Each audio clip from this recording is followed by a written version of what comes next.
Selamat datang di X Undercover. Channel ini merupakan perbincangan antara Dr. Jaya dan Pak Franky yang bertujuan untuk edukasi serta menceritakan pengalaman Dr. Jaya sebagai ahli forensik dan patologi. Sekedar informasi terkait jadwal tayang X Undercover yang akan tayang setiap hari Senin, Rabu, dan Jumat. Maka dari itu, untuk mendukung channel ini agar selalu memberikan tayangan yang informatif dan edukatif, kalian bisa dukung kami dengan cara like, comment, subscribe, dan share. Dan selamat menonton! Dia bilang, saya ini turunan Chow Chow. Karena apa? Marga saya sama, dia bilang. Tapi masalahnya adalah Chow Chow itu hidupnya 1600 tahun yang lalu. 1600 tahun yang lalu. Ya. Jadi abad ke-6. Benar ya, abad ke-6 berarti ya, kira-kira dok ya. Kira-kira habis begitu, kalau kamu jadi saya gimana? Wani piro dok? Hah? Wani piro? Oh dia bayar, dia Iya. bayar. Terus saya sama nanya satu hal, emang begitu penting? Ya iya, satu marga saya sama. Kalau seandainya saya adalah turunan dia, saya merasa bangga. Saya keturunan dari raja yang luar biasa, dia bilang. Pertama kita konsultasi, nextnya adalah lanjut apa enggak. Nah, Begitu lanjut, pengambilan sampelnya harus benar, ya. ya kan? Terus transfer sampelnya itu benar, Terus berarti segel. step-step berikutnya juga harus benar sehingga kesimpulannya itu kesimpulan yang sesuai dengan apa yang dari hasil sampelnya. Nah. Nggak ada faktor istilahnya ketuker atau nggak ketukernya tadi dok ya. Iya, iya begitu. Gitu kan? Nah kalau periksa kita lagi periksanya di lab, ya di situ juga masih benar. Bayang nggak saya pernah ngomong, DNA yang kita periksa itu kita ekstraksi DNA-nya. Habis itu DNA diperbanyak sampai 1 juta kali atau 1 miliar kali. Nah, Dokter Jaya nih belakangan nih admin banyak yang nanyain sama saya. Dokter Jaya tuh prakteknya ngurusinnya DNA forensik. Ya memang nih kasusnya agak nggak umum ya dok ya.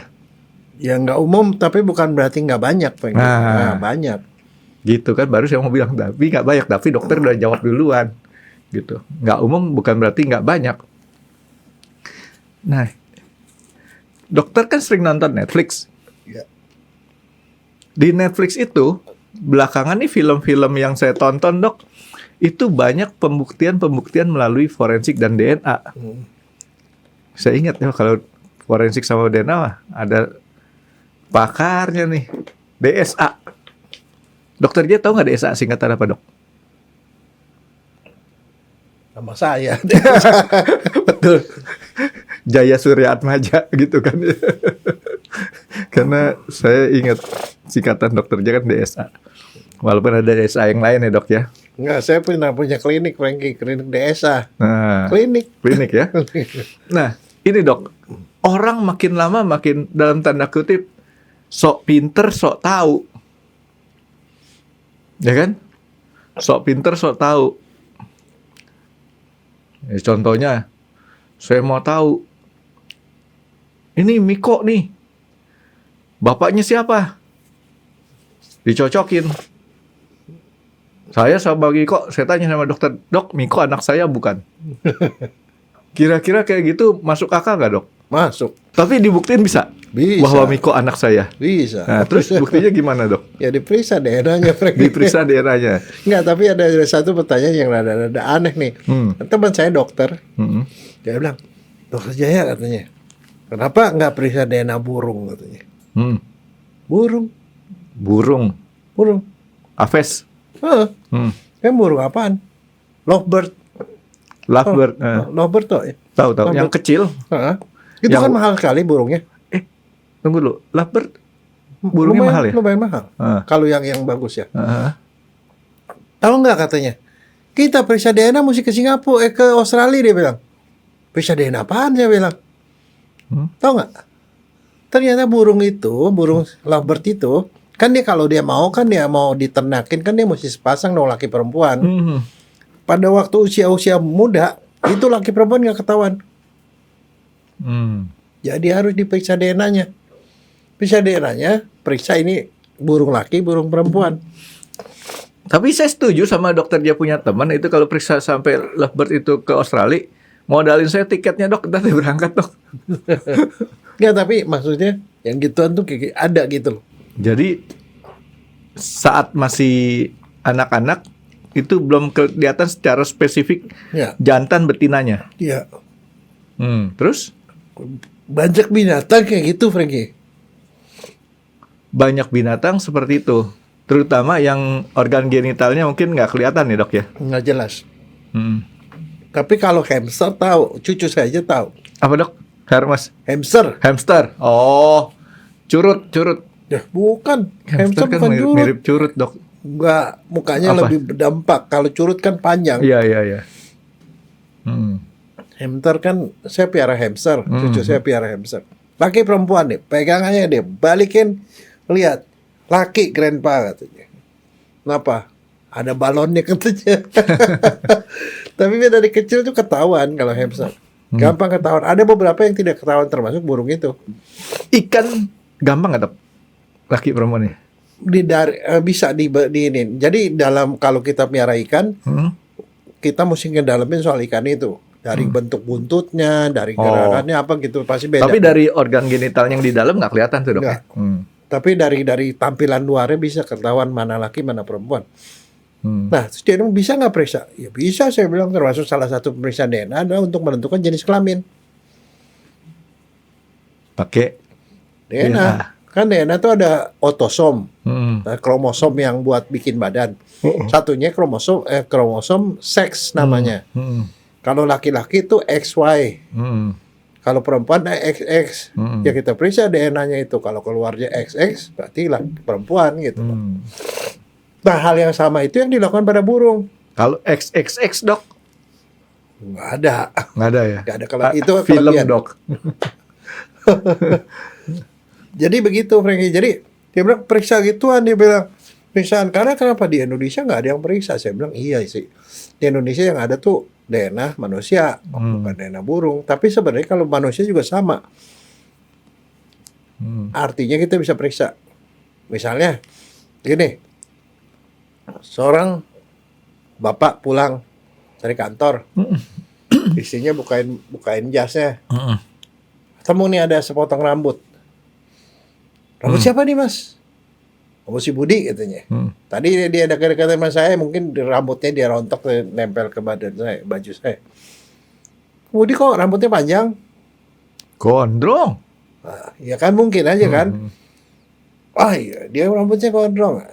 Tapi si istrinya ini nggak percaya nih ini rambut laki apa perempuan. Dia bisa bawa ke dokter ahli DNA untuk periksa. Nah yang diperiksa itu kromosom seks itu. Kalau keluar XX berarti perempuan. Kalau keluar XY berarti laki-laki. Yang diperiksanya DNA yang namanya amelogenin. Tadi dokter bilang kan waktu saya tanya XXX atau film triple X tadi kan nggak ada tuh. Tapi XXY ada kan dok? Ada. Nah. Itu Klinefelter namanya. Nah iya.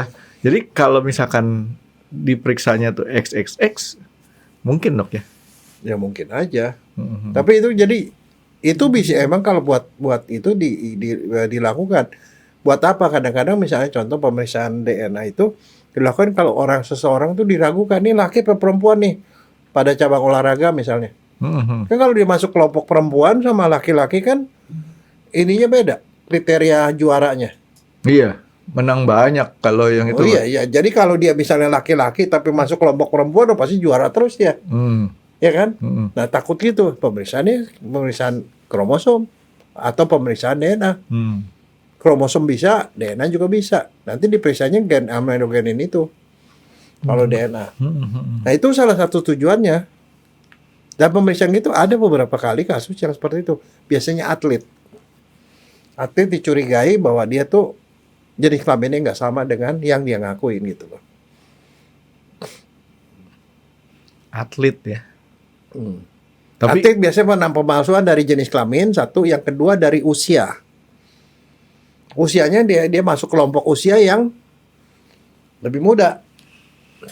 Dari DNA kelihatan nggak dok kalau usia? Bisa. Bisa. DNA salah satu menentukan usia. Bisa dari DNA, namanya metilasi DNA.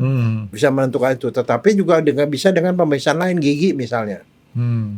Pemeriksaan ronsen misalnya, dengan melihat pusat penulangan.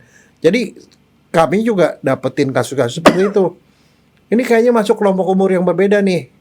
Karena kenapa? Sebenarnya kalau salah satu waktu itu ya adalah atlet bulu tangkis, Mm-mm. salah satu orang juara top Indonesia lah. Dia kan punya ini PB. punya PB. Nah. Terus di dalam situ tuh ada orang yang kan dia suka bikin pertandingan. Setiap berapa tahun sekali bikin pertandingan. Beberapa orang tuh kan waktu dia itu masuk kelompok umur berapa dia kasih akte lahir. Mm-mm. Kasih akte lahir sekian. Pada beberapa tahun kemudian begitu orang itu kan dimintain lagi, dia ikut lagi. Mm. Ternyata akte lahirnya 2 tahunnya beda, Frankie. Tahunnya beda. Tapi mau membuktikannya gimana? Kasih gitu kan, kalau di Indonesia kan bisa segala macam, bisa dibikin aspal kan. Nama sama tapi tanggal lahir beda. Tanggal lahir bisa sama, Oh, tahun yang tahunnya beda. beda. Nah masalahnya kayak begitu betul apa enggak gitu loh. Nah yang kayak gituan ya dia minta suruh penentuan dari kita, pemastian dia itu bohong apa enggak gitu loh. Hmm. Hmm. Jadi DNA itu bisa untuk menentukan jenis kelamin. Hmm. Apalagi cuman begini, yang suka orang kadang-kadang nggak kepikiran ke sana itu adalah masalah soal sengketa, Frank. Sengketa waris. Suka apa sering nih, Dok? Sering sengketa waris. Suka dan sering kali, Dok, ya, karena orang menyukai itu juga sih ya. Ya. Hmm. Sengketa waris biasanya. Hmm. Biasanya itu modusnya adalah ada laki-laki sudah tua Hmm. punya istri lebih dari satu. Entah lebih dari satu itu istrinya ada Meninggal. 4 atau ada meninggal, tapi atau bisa juga dia kawin lagi dan punya istri baru gitu loh. Maksudnya istri yang lama udah nggak ada. Nah itu yang anak-anak dari yang usianya di atas itu tidak suka kalau warisannya dibagi-bagi. Nah kan itu kan baliknya kemarin nyarinya ini bener nggak anak si bapak? Masa 60 tahun masih bisa punya anak sih? Masih dong, Pak. Dok, bisa. Nggak, dia curiga. Atau motifnya lain. Dia nggak mau bagi warisan itu. Si bapaknya ini udah nggak kuat, impoten istilahnya. Masa masih bisa punya anak sih? Oh. Nah, itu kecurigaan karena dia sakitnya kencing manis kok. Udah bangun aja udah nggak bisa, kok bisa punya anak lagi gitu. Nah, itu urusannya sengketa waris, bukan urusan soal yang lain. Dia nggak mau berbagi warisan.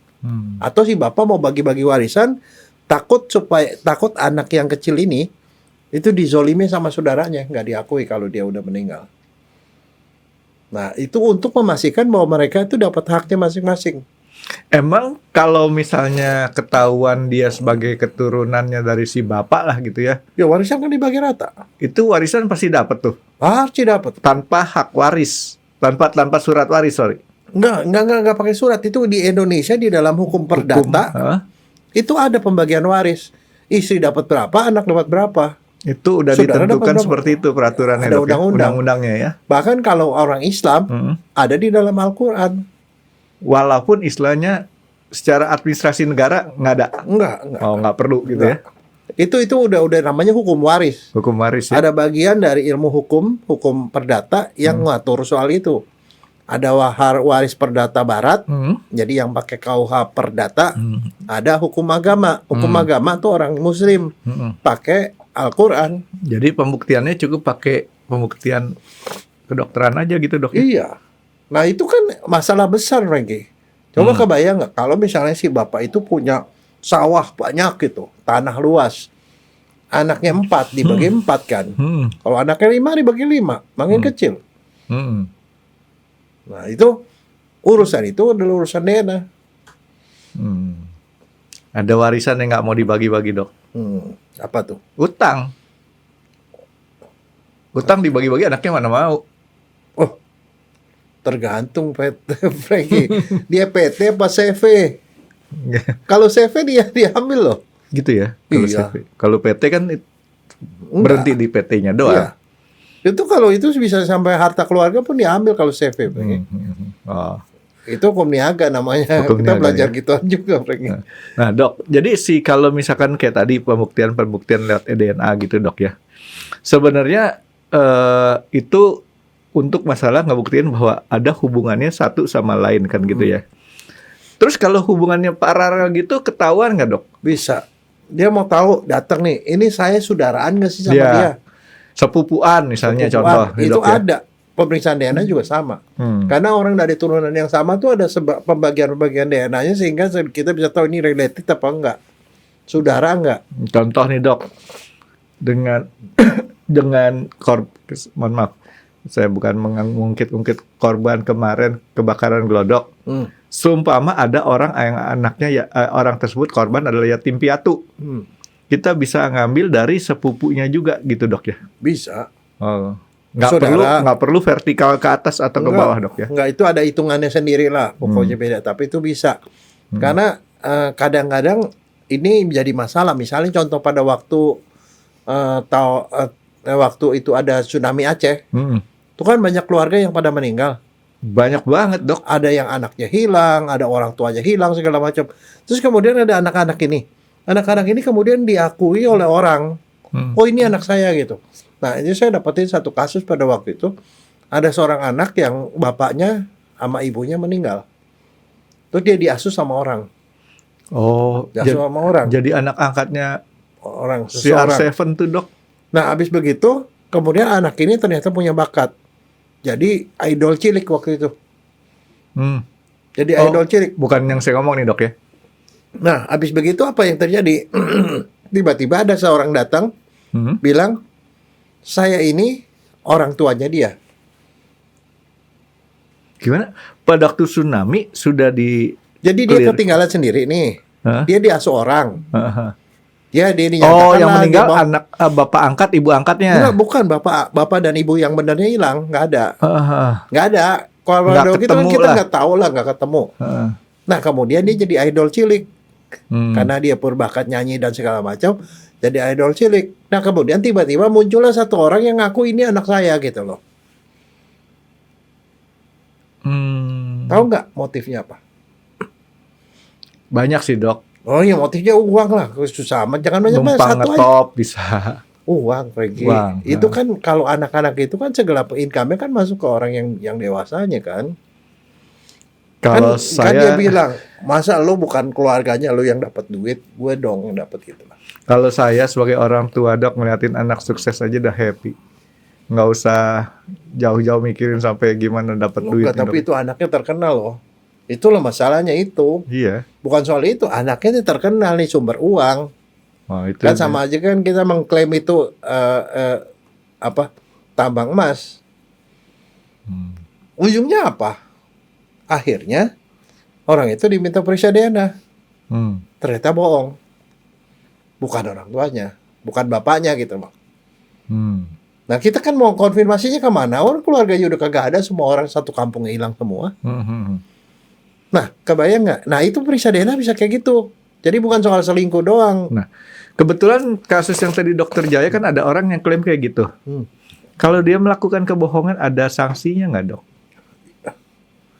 Dia kan ngeklaim, itu bohong dapat dong contoh sanksinya. Madonna yang di Hollywood sana itu adalah misalkan saya punya sepupu.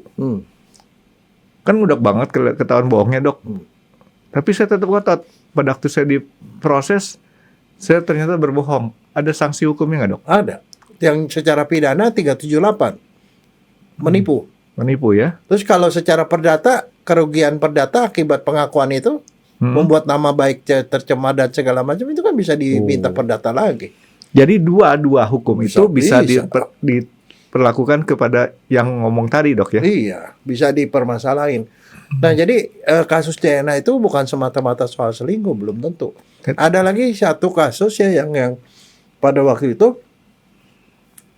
waktu Timur lepas dari Indonesia.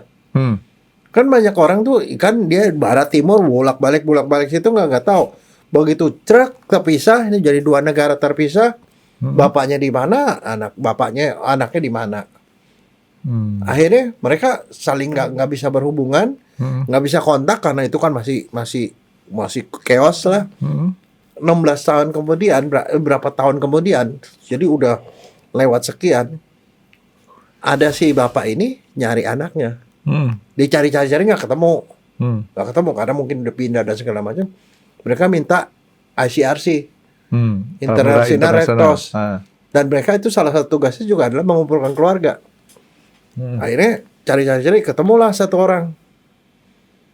Akhirnya kemudian dia minta pemeriksaan ke saya, pemeriksaan DNA.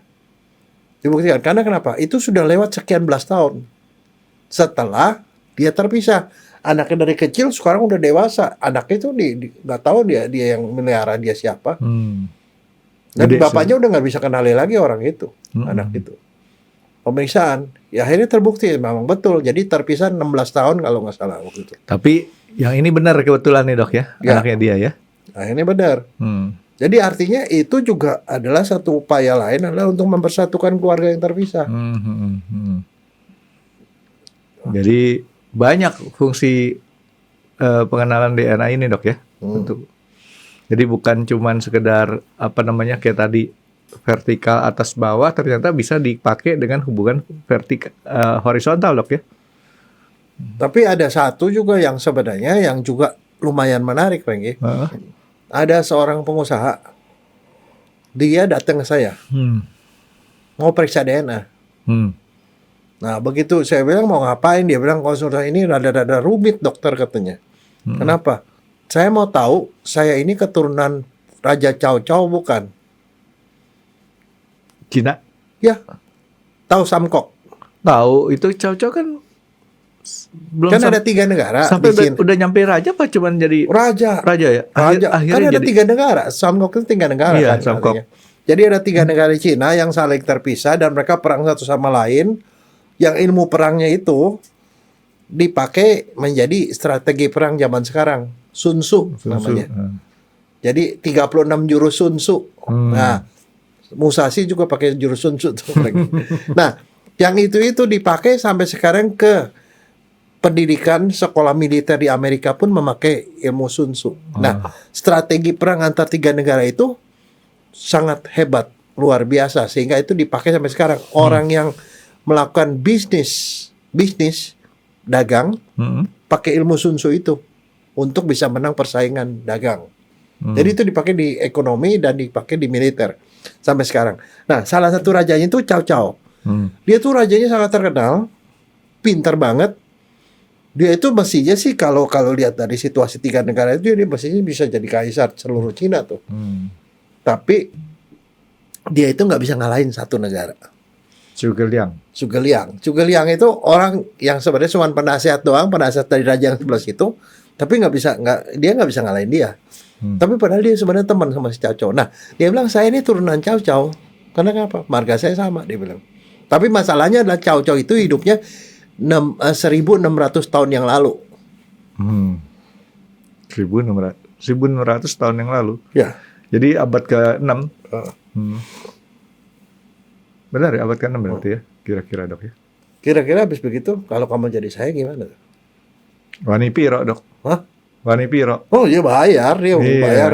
Terus saya sama nanya satu hal, emang begitu penting? Ya iya, satu marga saya sama.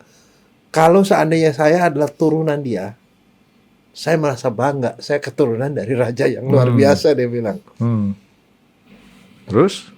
Pembandingnya gimana dok? Kan si Raja Chow Chow tuh hidupnya zaman dulu. Ya.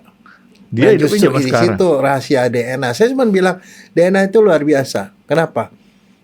Tahun 95 ya.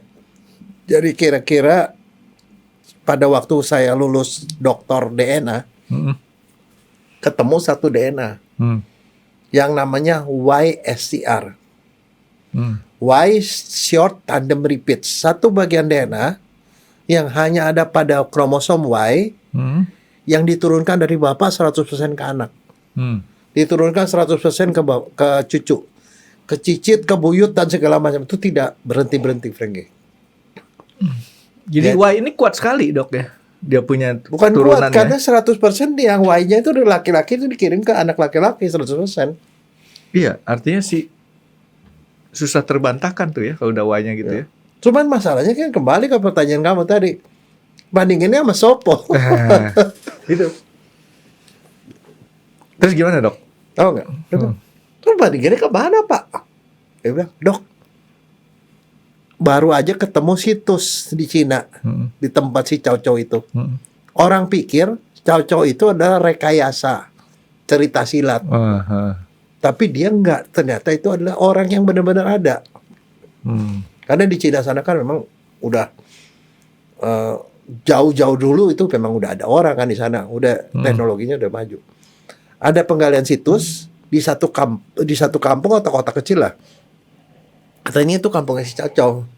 Yang diyakini tempat kediaman si Cao Cao dulu. Digali di situ, ketemu baju zirahnya dia.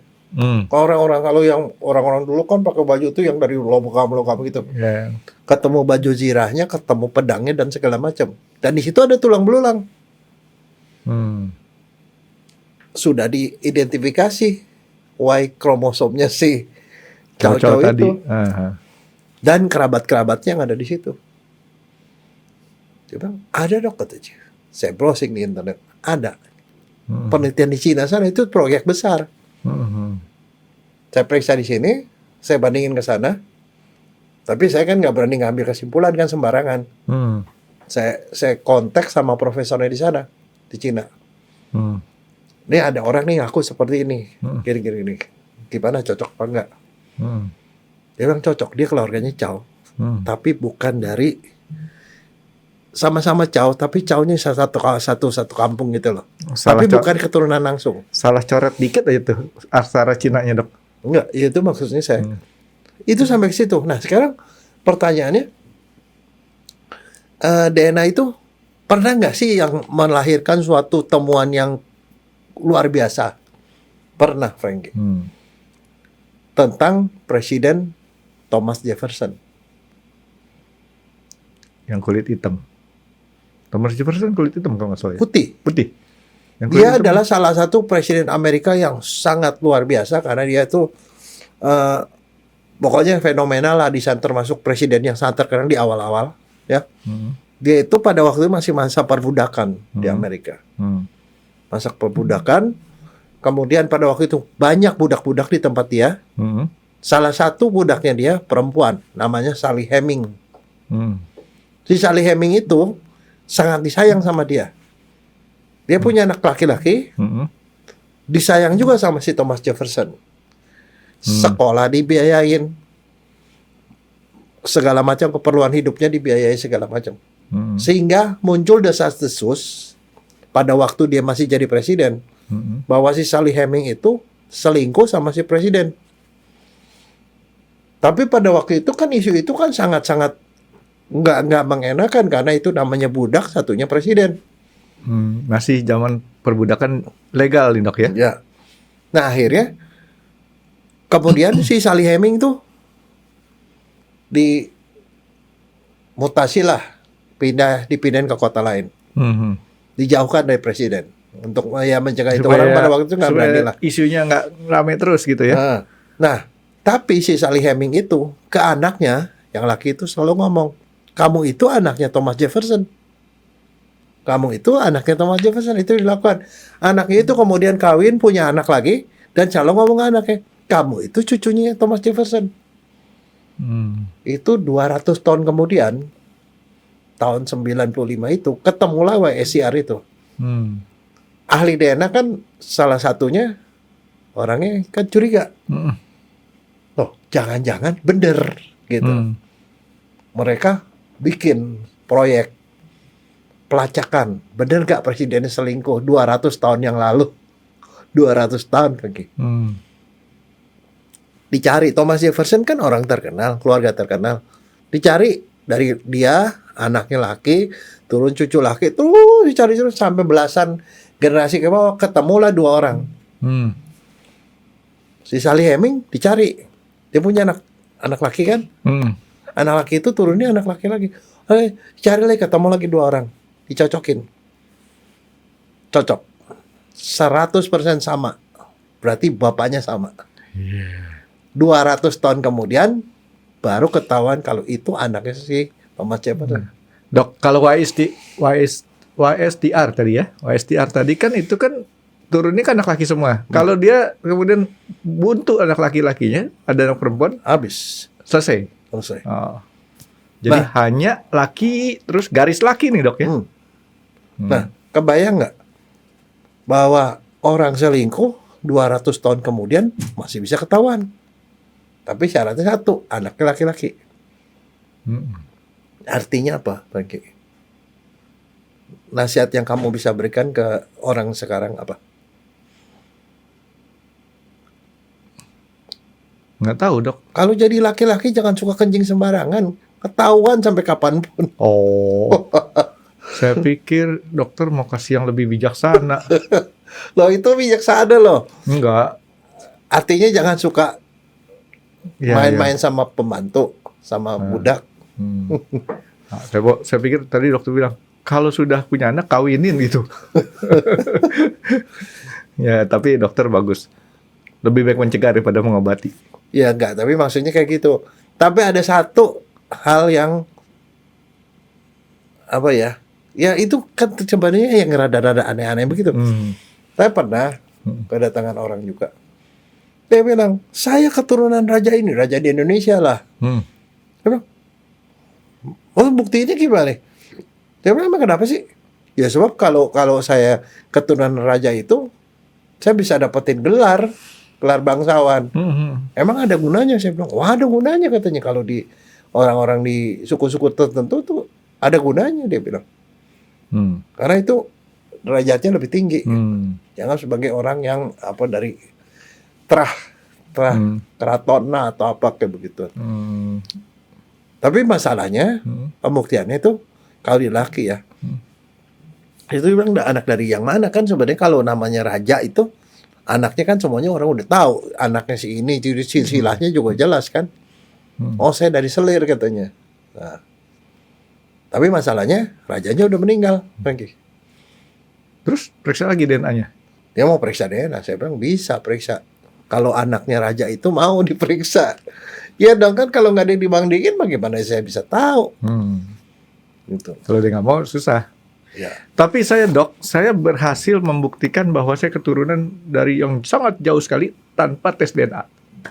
Apa? Cuman nggak sampai 200.000 dok biayanya. Saya keturunan Adam. Cuman buktinya cuman Alkitab doang dok. Dokter percaya kan? Wah kalau nggak percaya repot nih. Oh enggak, Adamnya ada berapa orang mereka? Itu pertanyaan saya. Adamnya ada berapa orang? Adam yang di Alkitab dok.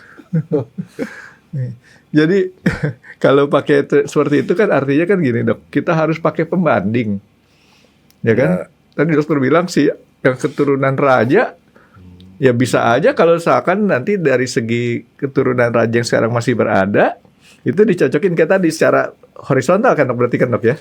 Ya kalau dia laki-laki kan bisa diturunin dari rajanya itu, raja laki ke anak lakinya terus. Itu kalau laki-lakinya terus nggak putus kan dok? Iya. Tapi kalau laki-laki putus nyambung lagi, laki-laki lagi nggak bisa. Nggak bisa. Bisa diukur aja mungkin berapa persentasenya kali dok ya. Tapi kalau perempuan bisa juga, Franky. Ada garis perempuan, yaitu pakai mitokondria. Ibu nurunin mitokondria 100% ke anak laki-laki, 100% ke anak perempuan, sama. Ibu tuh adil. Kalau ayah nggak adil. Yang dikasih X jadi perempuan, yang dikasih Y jadi laki-laki. Di Netflix ada film namanya Yara tuh dok, yang kayak gitu tuh. Apaan? Itu pembuktian pakai mitokondria.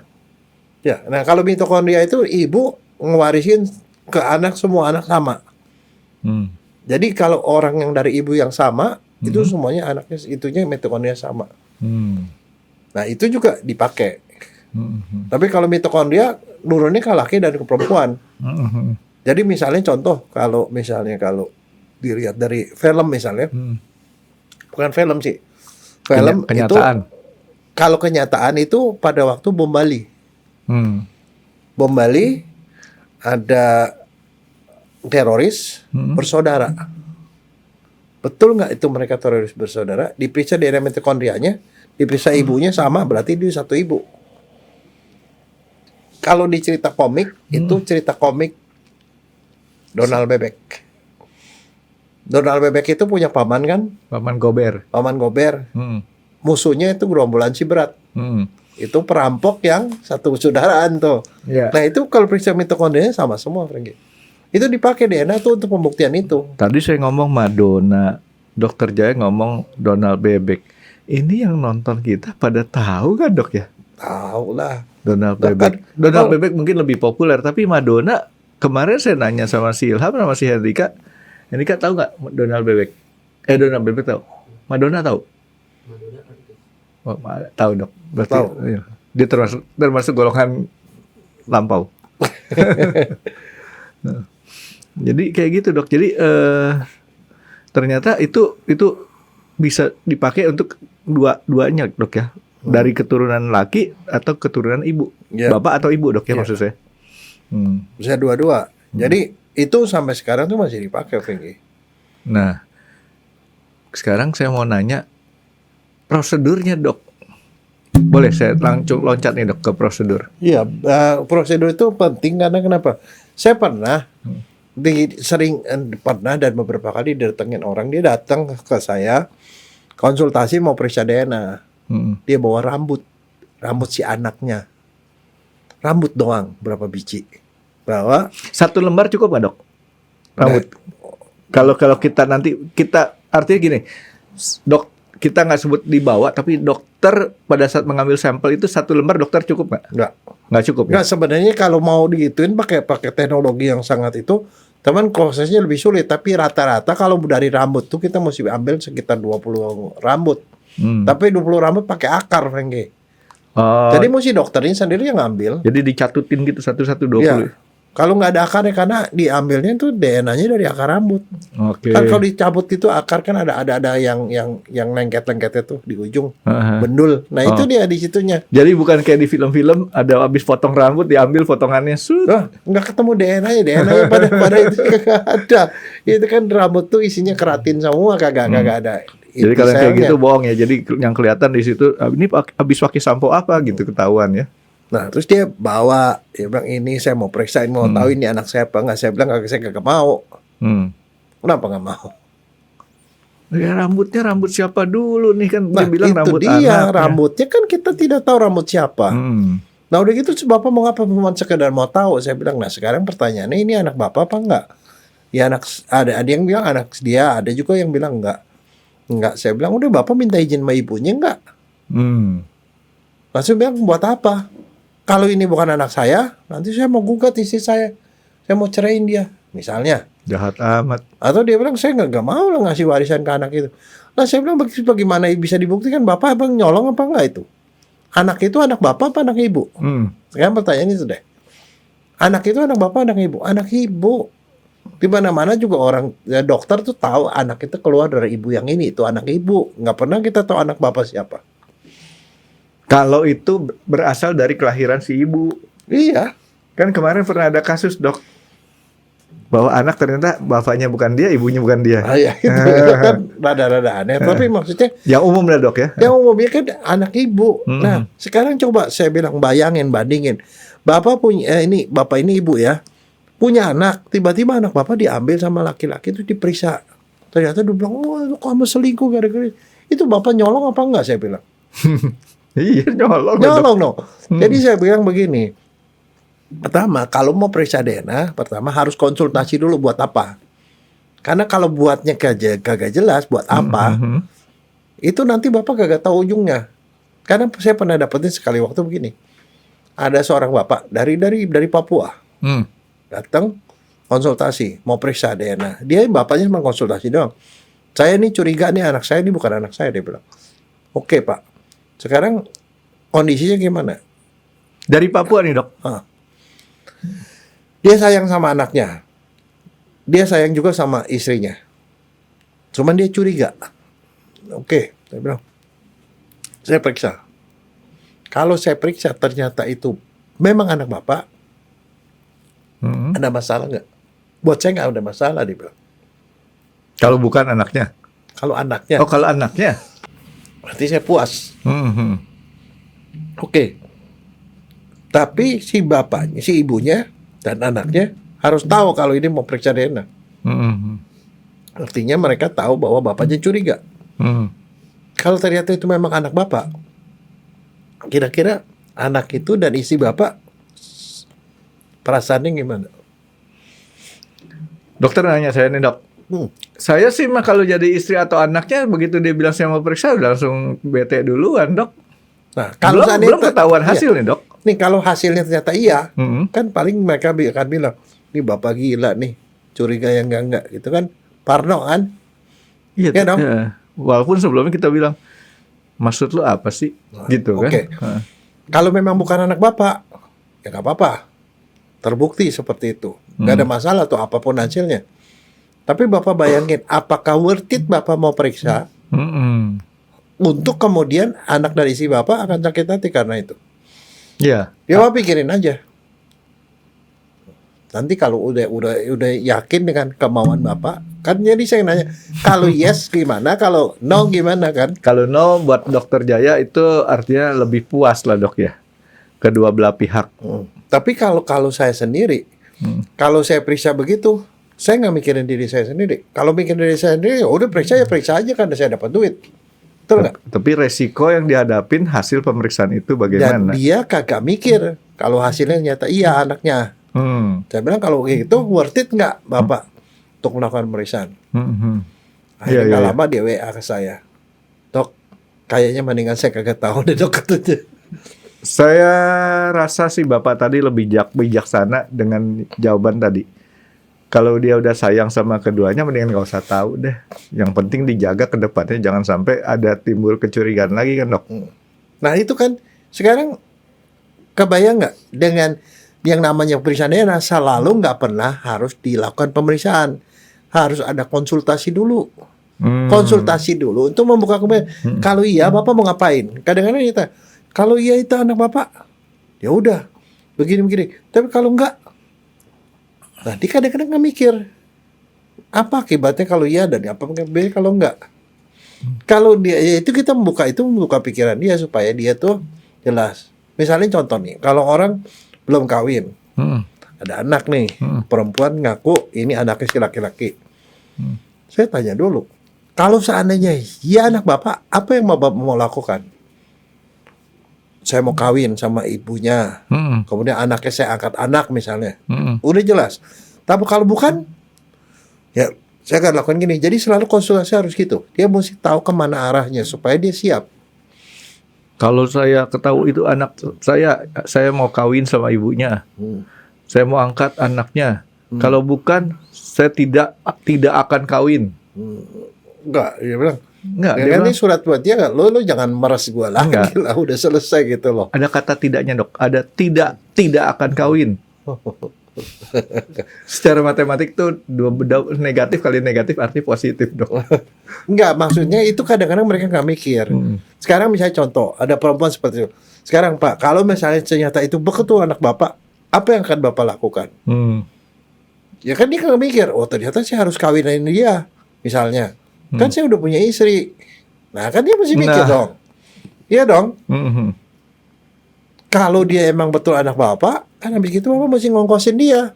Tanggung jawab loh sebagai bapak orang tua. Walaupun dia nggak dikawin sama ibunya kan. Dan Bapak harus kasih dia makan. Harus kasih dia pendidikan sampai dia umur 21 tahun. Gitu loh. Nah jadi itu yang kadang-kadang mereka nggak mikir. Cuman emosi doang gitu. Apalagi kalau masalahnya ini sudah kawin lakinya. Ini belum dikawin. Kalau ternyata itu betul anak Bapak, yakin Bapak mau tanggung jawab. Ini gimana dengan istri Bapak? Gitu nggak kepikir, Franky. Jadi artinya pada saat kita mau melakukan suatu tes DNA, artinya harus dipikirin secara psikologis dan lain-lainnya juga aspek-aspek lainnya. Jangan cuman melulu kita pengen ada kepuasan batin doang. Ya, karena keputusan bahwa dia adalah anaknya itu punya konsekuensi pertama, nama si Bapak akan masuk di akte lahir. Si Bapak harus ngasih warisan. Si Bapak harus ngasih biaya hidup. Dan mungkin si Bapak harus bertanggung jawab dengan mengawini ibunya, mungkin. Whatever lah. Tapi maksudnya saya, yang rentetan itulah itu yang harus dibuka pada saat itu. Karena kadang-kadang yang minta itu kagak tahu. Dan belum lagi ada satu yang aneh, Franky. Kali waktu dia bilang, "Dok, bisa nggak dokter datang ke mall?" katanya. Bisa dong, Dok. Datang ke mall apa susahnya, Dok? Iya, datang ke mall. Mau ngapain, Pak? Mau periksa DNA katanya. Dia bilang dia sengaja sama istrinya itu jalan-jalan ke mall. Nanti anaknya laki nih. Habis itu nanti belaga katanya anaknya mau kencing. Waktu dia bawa ke WC, di WC saya ambil sampel. anaknya sama si Jadi bapaknya. dokter ambil sampelnya di WC. Ya, karena dia kagak bisa nggak bawa anaknya. Anak itu terlalu diurus sama ibunya. Jadi dokter punya tempat praktek dipindahin ke WC. Ya Begitu bos. kan dok? Sekarang kalau kamu jadi saya, tuh kira-kira gimana, Frankie? Ya saya kan jawabnya gampang aja. Tempat praktek saya bukan di situ. Lo enggak? Saya bayar dokter. Nggak apa-apa sih dok kalau saya dibayar dok. 1 triliun US dollar dok. Enggak, cuman saya bilang begini, Bapak begitu, kenapa Bapak diam-diam dari istri Bapak? Nah, sekarang kalau misalnya bukan anak Bapak, Bapak saya cerai istri saya loh.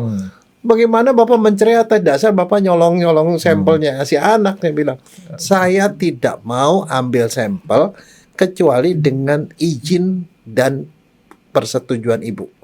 Dokter tahu nggak kenapa saya sampai minta 1 triliun US dollar dok? Kenapa? Bisnis dok. Kalau saya dapat 1 triliun US dollar, saya bilang sama ibunya, Bu, anaknya nanti kalau sampai itu saya akan ambil, itu terus ke ibu saya kasih 1 miliar US dollar ya. Berarti kan itu nggak nyolong dokternya. Dokter nggak nyolong kan? Berarti dokter masih dapat 999 miliar US dollar dok. Enggak, tapi saya cuma bilang satu tuh harus konsultasi. Yang kedua, pemeriksaan itu selalu harus dengan izin ibu, kecuali kalau anaknya sudah dewasa dia sendiri setuju. Jadi nggak bisa diambil pemeriksaan itu tanpa persetujuan dari orang-orang yang sudah dewasa. Dok, kalau untuk sampai ke pembuktian tadi, artinya pengambilan sampel-sampel untuk uji DNA tersebut, dok, harus sah secara hukum. Ya, artinya saya tidak pernah mau periksa DNA kalau dia bawa sampel. Oke. Saya harus ambil sendiri sampelnya.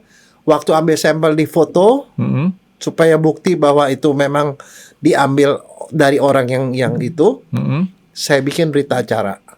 Persis seperti kita akte jual beli AJB. Saya Dr. Jaya atas permintaan tertulis dari si bapak dan si ibu dengan ini pada tanggal sekian bertempat di sini melakukan pengambilan sampel DNA terhadap si ini. Mereka tanda tangan, ibunya, bapaknya sama 2 saksi. Itu adalah resmi. Jadi pengambilannya resmi berarti memang sampel ke saya. Bukan dia bawa sampel, bawa 3 tabung darah nih, ini darah saya, darah istri saya, ini anak. Tolong diperiksa ini betul nggak anak saya. Saya tidak pernah mau. Karena kenapa? Kalau ditukar salah satunya, buyar semua. Itu tidak sah sampelnya. Jadi prosedurnya, orang yang mau melakukan tes uji DNA dok ya, melakukan konsultasi dulu dok ya. Ya. Datang ke tempat dokter ya, Anfrah deh ya. Tanggal sekian saya mau datang ngadep sama dokter, terus konsultasi. Setelah konsultasi selesai, baru ada kesepakatan baru ini dok ya. Next-nya lanjut atau stop di situ. Iya. Nah, Kalau udah diambil, sekarang prosedur begini. Nah, itu ada yang pertanyaan begini, Dok, bisa nggak ketukar? Oh, dong kan nanya ketukar katanya. Atau salah ngambil kesimpulan. Kenapa? Oh, saya lihat di sinetron ada seperti itu. Saya cuma nanya satu, Frankie. dibandingin sama sinetron dok. Saya Terus, bilang, Dok? sinetron mana? Indonesia apa luar negeri? Karena kalau sinetron Indonesia itu bisa terjadi, Frankie. Karena kenapa? Waktu bikin sinetron dia nggak konsultasi sama ahlinya itu loh. Kalau di luar negeri nggak bisa, Frankie. Misalnya contoh, nggak usah jauh deh. Kamu nonton film IR. Itu dia udah konsultasi loh. Dia ngomong, dia ngoceh tuh, kasih obat ini. Itu bener, Frankie. Walaupun yang memerankan itu bukan dokter. Tapi obatnya, dosisnya, apa semua tuh bener yang dia omong. Ya, saya banyak nonton Netflix belakangan ini karena ya namanya juga jarang bawa trayek luar kota lagi dok. Itu yang saya perhatikan dokter Jaya punya omongan benar. Jadi pada saat dia ngomong ada suatu hal yang masalah medis itu dok ya, prosedurnya semuanya logis dan sama seperti penjelasan dokter. Bukan logis saja, bisa diverifikasi yang diomongin benar. Misalnya contoh film Baywatch. Ingat dong Baywatch. Saya cuma ingat 2 dok. Bikini. Bukan. Pamela sama si itu siapa yang badannya gede tuh kayak security kepala security. Kepalanya yang cowok itu. Yang David gondrong. David Hasselhoff apa siapa Iya. sih namanya tuh? Hasselhoff ya. Susah, agak susah nama itu. Nah, film itu orang tenggelam di laut tuh diresusitasi begini dia sembuh gitu, pulang suruh pulang gini-gini. Itu benar Frankie. Kadang kalau orang tenggelam di laut disuruh pulang aman. Tapi kalau settingnya itu adalah misalnya di kolam berenang, harus dikirim ke rumah sakit Frankie pasiennya. Nah, karena prosedur itu ada prosedur yang benarnya seperti itu. Karena berbahaya buat orang misalnya yang tenggelam di air tawar, disuruh pulang, nanti dia ngap-ngapan di rumah meninggal, Frankie. Karena kenapa? Mereka sebelum bikin film itu, mereka sudah konsultasi dengan ahlinya. Nah, makanya itu ditanya, Dok, gimana bisa ketukar? Saya bilang, sekarang pertanyaannya menurut saya begini. Ketukar itu, kan ada kemungkinan ketukarnya di mana? Ketukar Pertama, apa ditukar nih, Dok? tertukar dan ditukar juga bisa sama. Sengaja dan tidak sengaja kan. Kalau saya nerima sampel, ini kemungkinan ditukar. Bisa besar kemungkinannya. Saya ambil, kemudian saya kasih ke lab. Orang lab yang ngerjain bisa ketukar di lab karena banyak sampel lain kan. Artinya kalau yang memberikan itu langsung dokter terima sampelnya itu bisa bias lah, Dok, ya hasilnya ya. Ya itu jadi sampelnya sendiri udah salah. Yang kedua itu pada waktu handlingnya dari ini diambil ditaruh di lab. Di labnya ditaruh di lab aja, baru dikerjain besok atau apa. Pindah-pindah tangan. Di situ kan bisa ada kemungkinan ditukar kan. Ya. Kemudian yang ketiga adalah pada waktu hasilnya udah dikasih, ketukar sama sampel lain kan bisa aja kan. Bukan sampelnya ditukar, hasilnya orang yang ketukar. Ini tidak sengaja. Nah, itu kan masih harus dijagain semua. Caranya dengan cara saya berita acara sendiri, saya ngambil sampel sendiri, sampelnya saya bawa sendiri. Kalau kemudian pemeriksaan DNA dikerjain sendiri dan segala macam, kemungkinan itu tidak terjadi. Ya. Dan satu, kalau misalnya kita mau iniin semua sampel tuh harus di labeling, di label namanya dan disegel. Jadi artinya disegel tuh tutupnya, jadi bukan nanti kemudian darahnya ditukar sama darah lain. Disegel ya. Segel. Nah jadi saya bilang kemungkinan ketukar juga kagak. Jadi prosedurnya harus benar nih, Dok, ya. Urutan kerjaannya, Dok, ya. Iya, tapi kebayang nggak kalau itu prosedur itu ada cacat di situ, itu kita bikin kesimpulan, kita ngotot-ngotot padahal sampel yang salah. Ya, jadi kan kayak tadi, pertama kita konsultasi, nextnya adalah lanjut apa enggak. Nah. Begitu lanjut, pengambilan sampelnya harus benar. Ya. Ya kan? Terus transfer sampelnya itu benar. Terus segel. step-step berikutnya juga harus benar. Sehingga kesimpulannya itu kesimpulan yang sesuai dengan apa yang dari hasil sampelnya. Nggak ada faktor istilahnya ketukar atau nggak ketukarnya tadi, Dok, ya. Iya begitu. Gitu kan? Nah kalau kita lagi periksanya di lab, ya di situ juga masih benar. Bayang nggak saya pernah ngomong, DNA yang kita periksa itu kita ekstraksi DNA-nya. Habis itu DNA diperbanyak sampai 1 juta kali atau 1 miliar kali. Kebayang nggak? Kalau pada waktu itu saya ketombean. Ketombe saya jatuh bluruk ke situ, plek. Keluarlah DNA dokter Jaya di situ. Bayang nggak kalau itu adalah sampel kasus pembunuhan. Gara-gara masuk, saya jadi pembunuhnya dokter Jaya. Saya ngoceh, ngobrol, nggak pakai tutup mulut. Liur saya nyemur masuk. Di liur saya itu ada sel saya diperbanyak 1 juta kali. Jadi itu bukan anak saya, jadi anak saya. Ya bangga lah, Dok, anaknya, Dok, jadi anak dokter Jaya. Nggak, maksudnya saya misalnya tapi dokter Jaya yang pusing. Satu lagi nih, tabung. Kadang-kadang tabung itu mestinya ada berapa tabung yang harus dipakai cuma sekali, dibuang.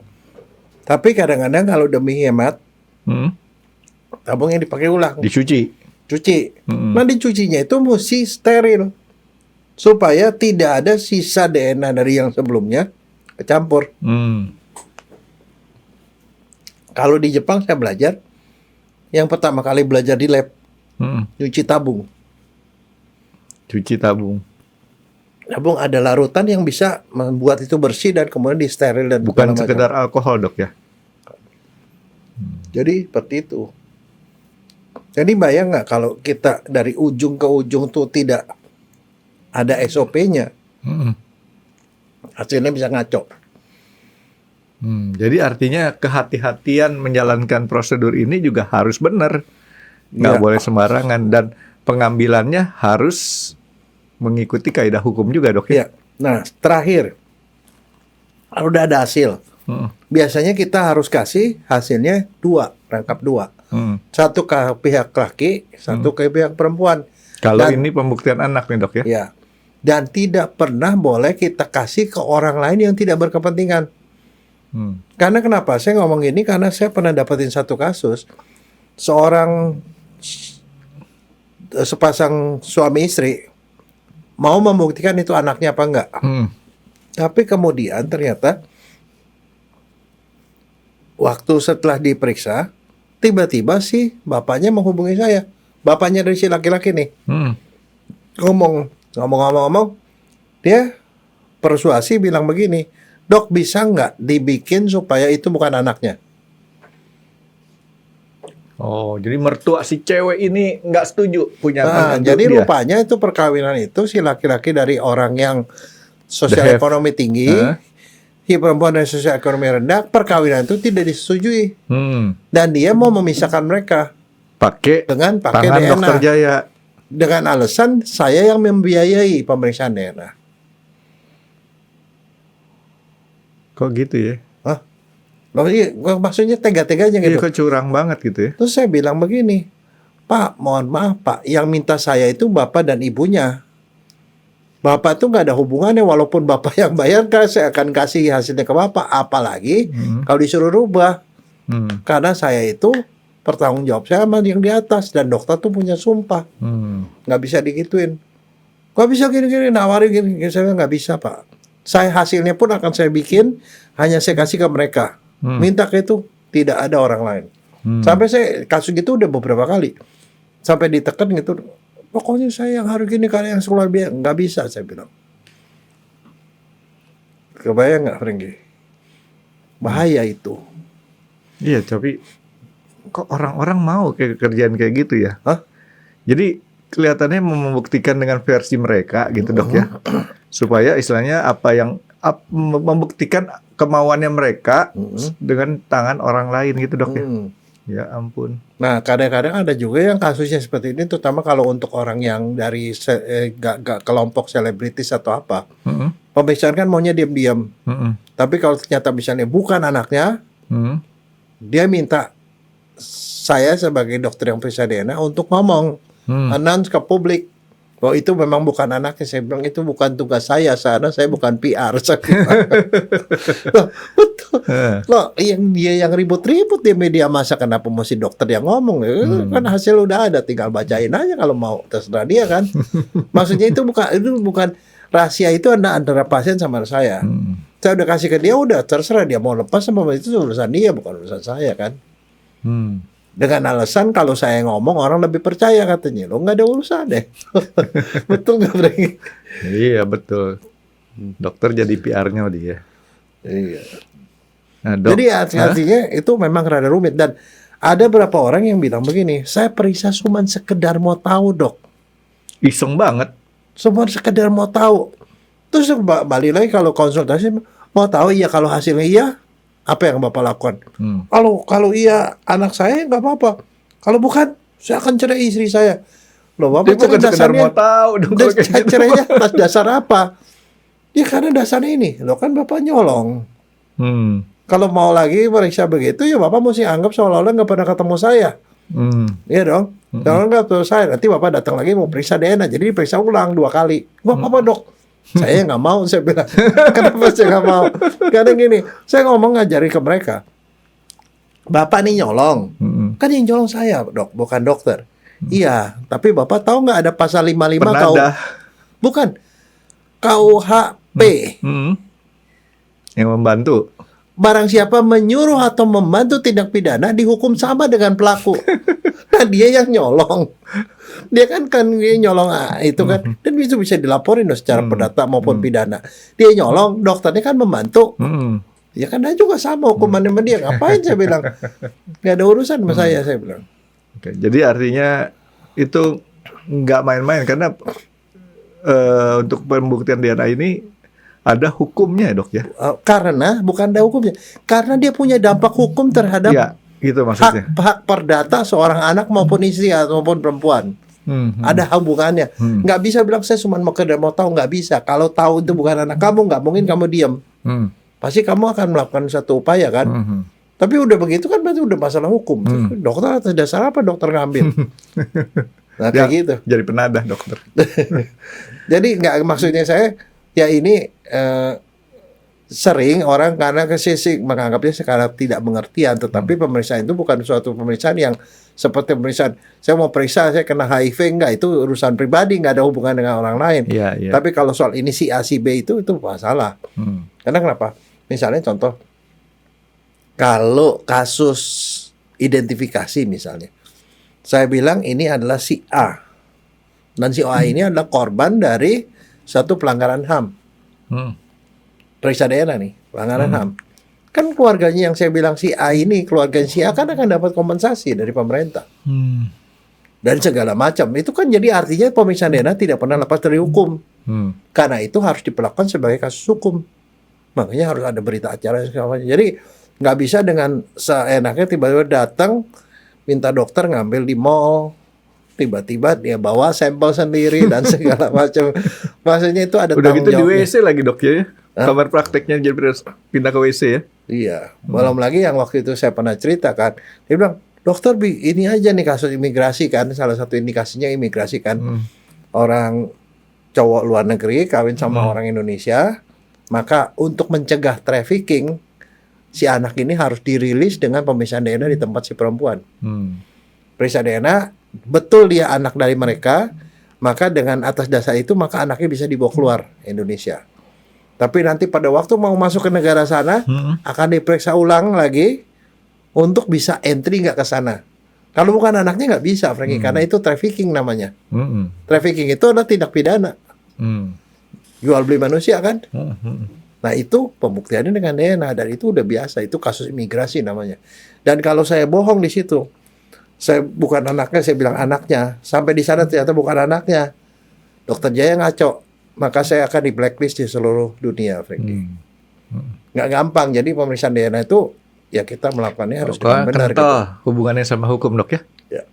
Itu sebabnya ya saya belajar hukum juga ya ada gunanya juga karena itu seperti itu gitu loh. Oke. Dokter kan biasa tahu dok ya, pikiran saya suka melenceng dengan pertanyaan-pertanyaan yang nggak ketebak. Nggak apa-apa dok, saya tanya dok ya. Nah, ini ada hukumnya juga dok. Suami istri nih dok datang periksa anaknya, tanya, ini anak saya atau bukan? Si suami bilang, ini bukan sekedar mau tahu, pokoknya hasilnya apa tetap istilahnya dia mau tetap nggak mau dicerai, nggak mau diapain. Ternyata setelah diperiksa, ini anak si laki-lakinya suaminya, tapi bukan anak istrinya. Bagaimana penjelasan Dokter Jaya? Ketukar. Ditukar dok. Iya. Ditukar itu tepatnya dok. 100 buat Dokter Jaya. Jadi artinya kalau misalkan kayak yang tadi, itu anak daripada bapaknya, bukan anak ibunya. Yang tadi makanya saya bilang nggak bakal dicerai si ibunya. Itu bisa kejadian, Frankie. Karena si bapaknya yang nakal. Tukar. Ini bisa kejadian kalau saya lagi ujian, Frankie. Ntar ujiannya pakai soal saya aja dok. Sebutkan. Kalau orangnya otaknya nggak kayak saya, mungkin nggak akan ketemu jawabannya dok. Oke dok, jadi masalah DNA ini cukup rumit dok ya. Jadi nggak sembarangan. Ya tempo hari kita di podcast sebelumnya pernah Dokter Jaya bahwa itu ada hitung-hitungannya ya, matematiknya. Tapi di sini saya lebih senang ngeliatin kasus-kasus dan yang pernah terjadi kayak gitu. Orang tuh kadang-kadang mau iseng tapi kok nggak sadar bahwa ada hukum yang menanti di belakangnya ya. Iya. Oke, ada yang lain dokter? Ya. Ntar kita lanjutin lagi DNA part keberapanya dok. Karena tetap DNA tuh masalah yang buat saya gini. DNA tuh banyak masalahnya dan istilahnya kadang-kadang spesifik kasusnya satu sama lain dok ya. Oke, makasih dok. Terima kasih sudah menonton X Undercover. Jangan lupa like, comment, dan subscribe. Dan ditunggu ya video-video kami selanjutnya. Nah, buat kalian, jika ada pertanyaan untuk Dokter Jaya, boleh banget komen di bawah. See you guys!